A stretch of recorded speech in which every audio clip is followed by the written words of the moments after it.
వచ్చిన వాళ్ళందరికీ సమ్మతమా అని అడగాలి. తర్వాత ఇక్కడ ఉన్నోళ్ళలో ఎవరైనా నాయకుడు అవుతారా అని అడిగి ఓట్లు వేయించుకొని గెలవాలి. గెలిచినోడే నాయకుడు అవ్వాలి. ఇక్కడేంట్రా అంటే వీళ్ళే టేబుల్ మీద ఉంచొని వీళ్లే గొంతు సించుకొని మాట్లాడి వీళ్లే నిర్ణయించుకొని వీళ్లే నాయకులు అవుతారట. ఆ తర్వాత మన బారు మొత్తం వీళ్ళ సూరా సరుకు నింపి అమ్ముకుంటారట. ఎరా ఏపీలో మీరు పోసేది మాత్రమే సరుకు, మేమేమన్నా గోమూత్రాన్ని పోతున్నావా నీ అబ్బనా కొడతలా? ఇప్పుడు చెప్తున్నా, ఇక్కడి నుంచి అప్పుడు బతికి బట్ట కట్టడా. గోమూత్రం అమ్ముతున్నావు అడిగావు కదా, తాగి చూసి బాగుంటే నువ్వే బాటిల్లో పట్టి అమ్ముకో. ఎందుకంటే ఇక నీ సరుకుని ఎప్పటికీ నాతో పెట్టుకున్నావు కదా, నీ కూడా తగ్గించుకోండి వర్షాబార్, లేదంటే నెక్స్ట్ టైం మీడియన్ ఎక్కించుకునే సర్కస్ బండి వస్తుంది. వర్షం బ్యారల్ బ్యారల్ గా పడుతుంది. ముఖ్యమైన వాడితో చెప్పి గాలించమన్నా.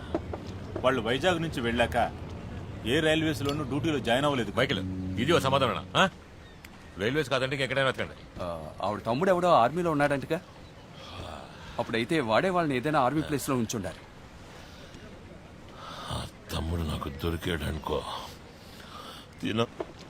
ముందు పెట్టి కుమ్మేస్తాను రా.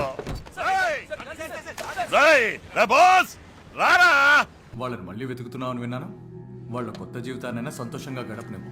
ఝాన్సీ దాదా నిన్ను ఏనాడో మర్చిపోయారు.